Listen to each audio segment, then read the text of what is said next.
നമുക്ക് അല്ലാഹുവിൽ വിശ്വാസമുണ്ട്, പ്രവാചകന്മാരിൽ വിശ്വാസമുണ്ട്, മലക്കുകളെ വിശ്വാസമുണ്ട്, ഖുർആനിൽ വിശ്വാസമുണ്ട്, അന്ത്യദിനത്തിൽ വിശ്വാസമുണ്ട്. ആറാമത്തെ കാര്യത്തിലാണ് വിശ്വാസമില്ലാത്തത്. ആറാമത്തെ കാര്യം എന്താ?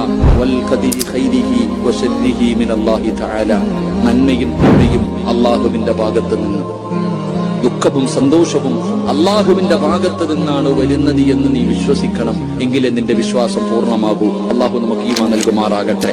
നമ്മൾ ചോദിക്കും, ഉസ്താദെ, ഞാൻ 5 നേരം നിസ്കരിക്കും, ഖുർആനോതും, തഹജ്ജുദ് നിസ്കരിക്കും, സദഖ കൊടുക്കും, എല്ലാം ഞാൻ ചെയ്യും, എന്നിട്ട് എനിക്ക് അല്ലാഹ് ഇത് തന്നല്ലോ, എനിക്കെന്തേ? എല്ലാവർക്കും അല്ലാഹു ജോലി കൊടുത്തു, മക്കളെ കൂടി, എനിക്കെന്തേ തരാത്തത്? നമ്മൾ പരാതി പറയുന്നവരാ. നമ്മുടെ ജീവിതത്തിലേക്ക് എന്റെ പ്രിയപ്പെട്ടവരെ എന്തെങ്കിലും ഒരു പരീക്ഷണം വരുമ്പോ നമ്മുടെ ഈമാൻ അങ്ങ് നഷ്ടപ്പെട്ടു പോകുന്നൊരവസ്ഥ. എന്റെ പ്രിയപ്പെട്ടവരെ എന്ത് തന്നാലും അത് അല്ലാഹുവിന്റെ തീരുമാനം, അത് പടച്ച റബ്ബിന്റെ തീരുമാനം. അൽഹംദുലില്ലാഹ് പറയാൻ കഴിയണം. അല്ലാഹു ഈമാൻ നൽകുമാറാകട്ടെ.